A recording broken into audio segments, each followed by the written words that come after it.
Master Mage, Season 1, Episode 1, Facing the King of Frog. At a remote, peaceful village in the west, until one day, people had buzzed for a while after a tragedy. Everything had started from a tragic love. There were a couple of two young boys. You heard it right, they were both gays. That particular day, as usual, they had sneaked out to the edge of the forest, their favorite spot for a date out.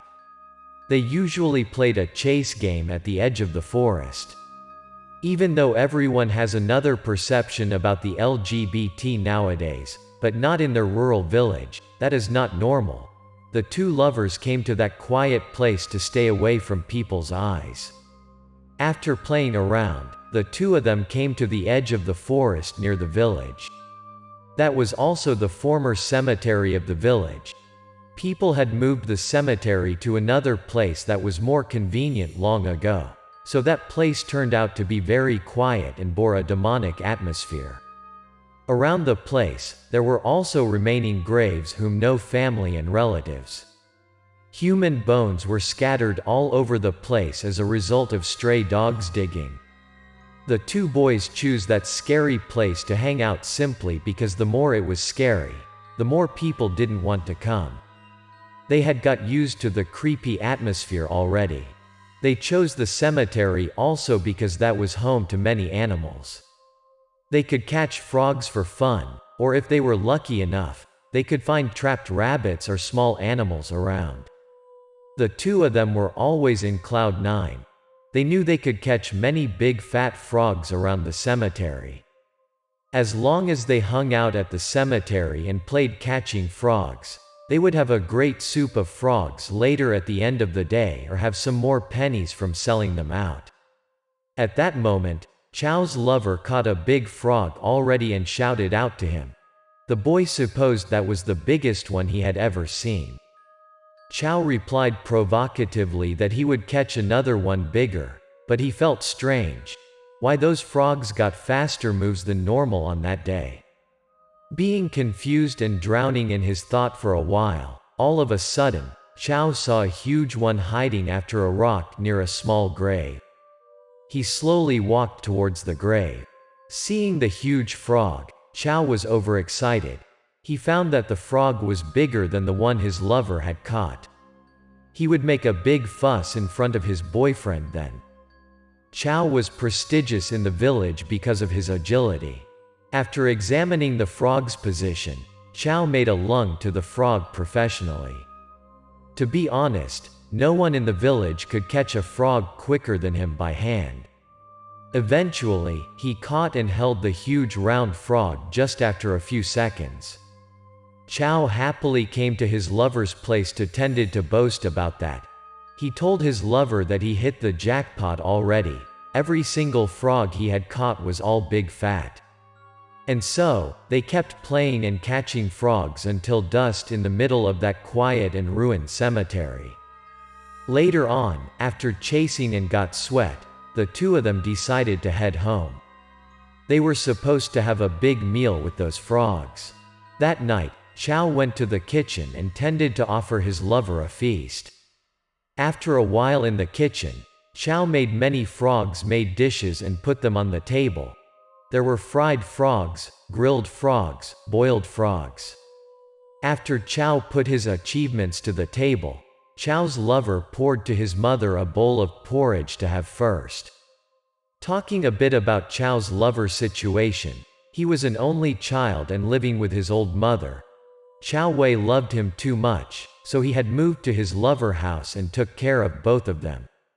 Everyone was preparing to have a great dinner, but that day was not normal. As usual, Chow was known as a well-behaved boy, but at that moment, Chow was not put up to the elder. He picked up the biggest frog on the table and ate it in front of the mother without remorse. He ate like a horse as if he was starving in days. He didn't even look at the others during dinner, just focused on his eating. Eventually, his face turned very scary. His hands held the frog tightly as if he wanted to grin with his bare hands. The two mothers and boy in front of him got a bit confused. Later on, Chow's eyes got rolled. They looked like they remained only the white parts.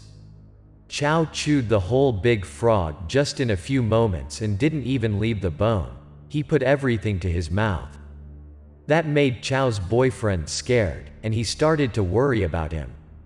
So that he clung to Chow's shoulder and shouted aloud. No matter how loud his boyfriend shouted out to him, Chow replied he was way too hungry and thirsty. He picked up the bowl of porridge in the center of the table and poured it into his mouth without hesitation. Although the bowl was very hot, his lips and tongue might get burnt. Next, Chow looked lifeless, stood up, and rushed to the kitchen, regardless of the worrying and confusion of his boyfriend and the mother behind him. After a while of frozen sitting, the mother was startled once she realized that there were many frogs in the kitchen for the day after. She told her son that there must have been something wrong there, probably. Chow didn't wait for the mother to finish. The son was likely to realize something. He rushed towards Chow. Right after the kitchen's door opened, the boy stood by, his hands clung to the door, eye rolled, and got scared to death from what he saw. At the dark corner of the kitchen, Chow sat there on the floor, back off. He was chewing something and sounded a creepy sound. Chow was chewing the frogs in his wide-opened mouth. How hungry Chow was. His hands and face were covered with full fresh blood, which was so demonic. Hearing the boyfriend made a sound, Chow turned his back slowly to the boyfriend while he was still chewing the frogs by the flesh in his mouth. At that moment, the mother came after her son, seeing what happened. She sensed that Chow had been obsessed with a ghost already. She spoke up to her son about that. After contemplating, the mother recalled a prestigious wizard in the village, Jackie Master, who could help to expel the ghost from Chow. She told her son to come to invite Jackie. The boy came to Jackie's house in no time. He slammed the door repeatedly in such a hurry. Fears and worries for his lover were visible in his face. At the house's front yard, Fang was practicing his kung fu. Hearing the knock door sound, he rushed towards the door. He replied to the knocking door sounds with his calmness and asked why the boy was banging the door and what the matter was. With the hurry and his pale face because of fear, the body of Chow's boyfriend was shaking while he was explaining that he would like to see Fang's master as soon as possible. Master Jackie came from behind and spoke up. Seeing the young boy's weird reactions, Jackie had come towards the door faster. He tried to calm the young boy down and asked him what happened.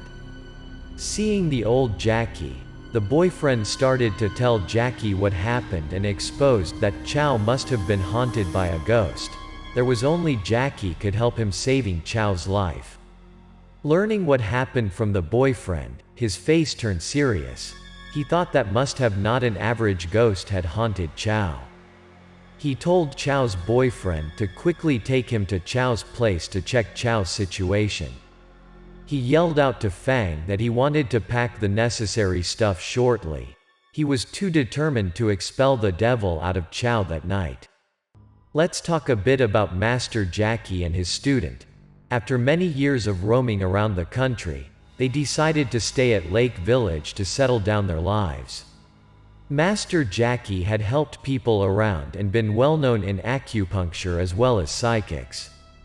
Regarding the traces of the devil in the village, Jackie got surprised.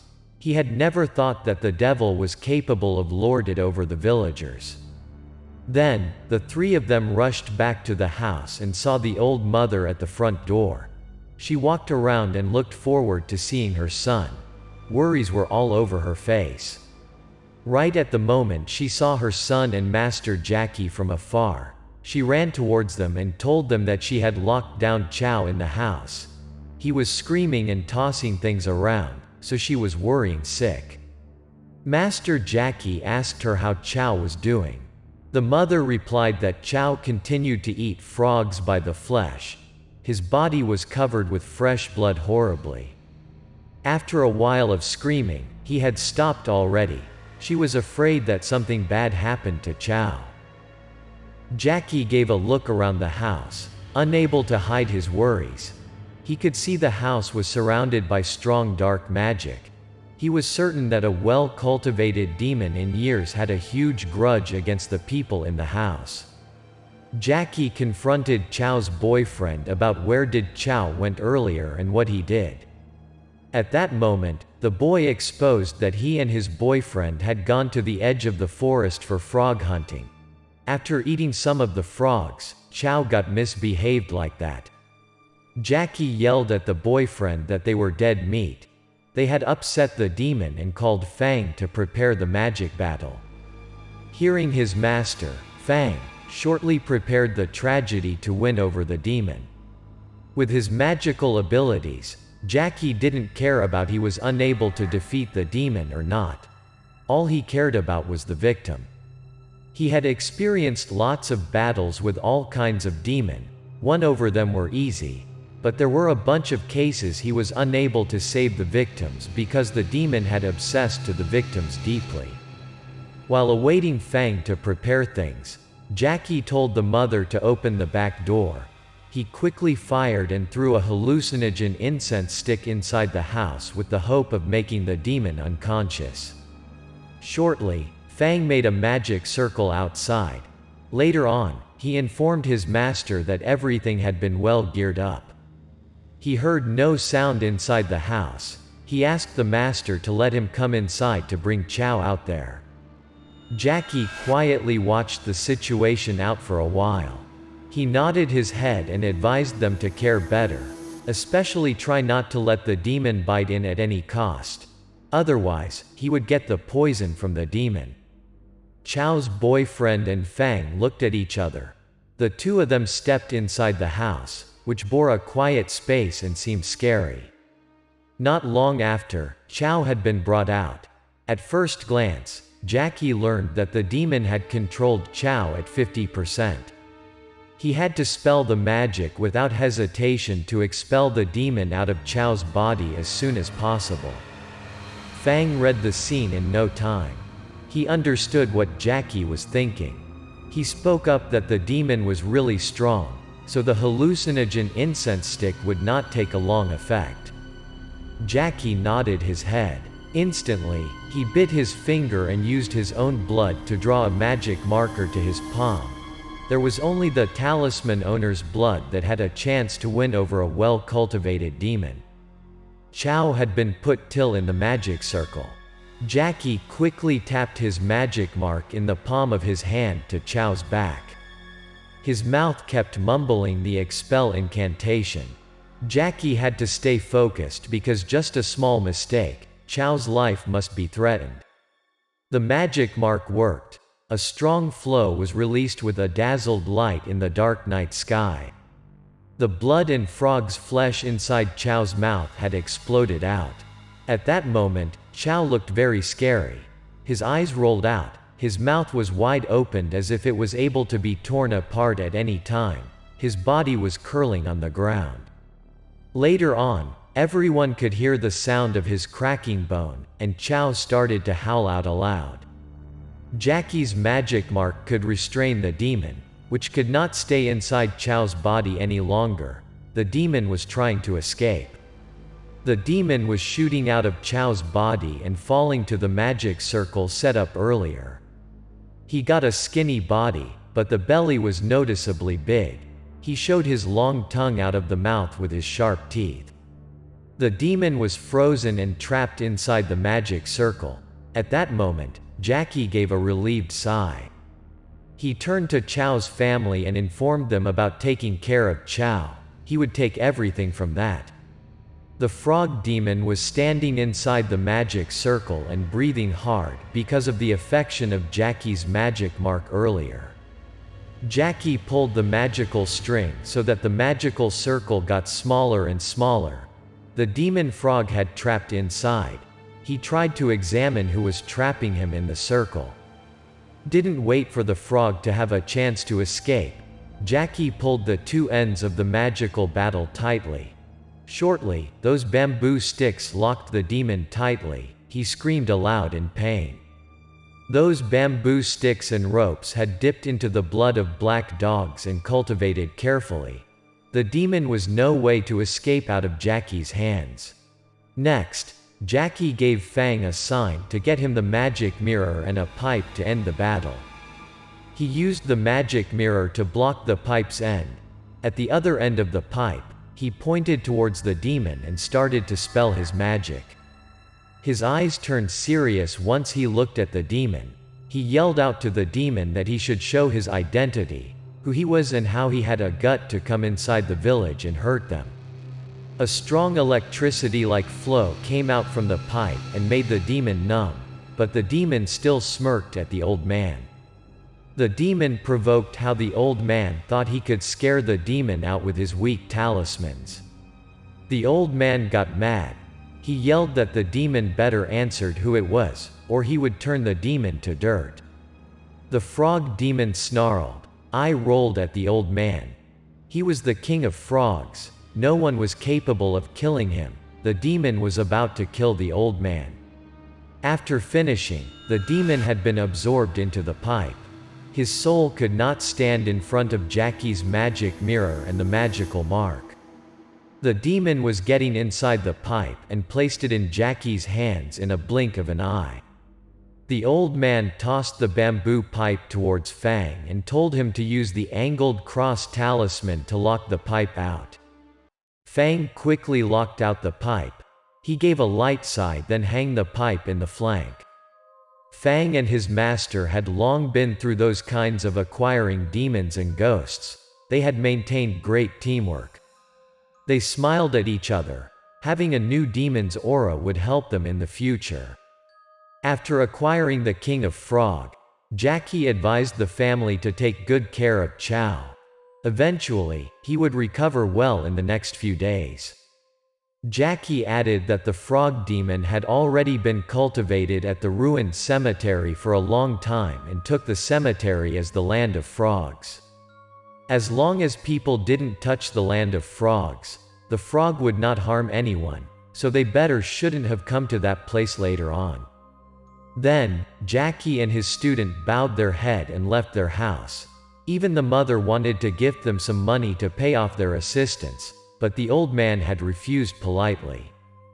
Jackie gave the mother a light smile and told her that he had a huge advantage from acquiring the King of Frog. If the family wanted to pay off, they should come over to his place and greet him sometimes. That would be greatly paid for him. The two master and student chatted happily. Fang asked why Jackie didn't take the money.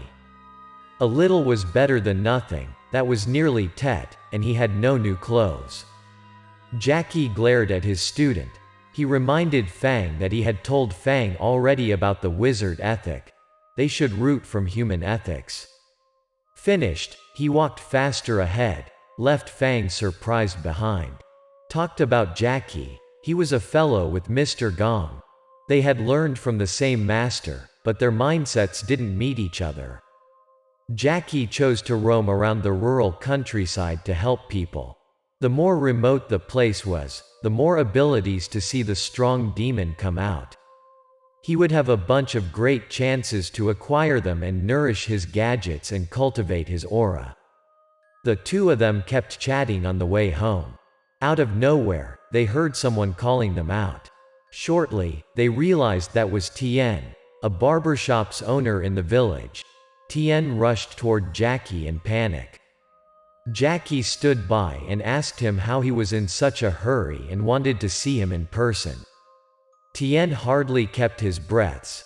He inhaled and answered that something weird was happening in the village. He should come and look. It was very creepy. Jackie skipped the panic in Tien's face. He and his student slowly walked after Tien. Fang had confidence in his master's abilities. He believed that nothing in this world could difficult his master and him.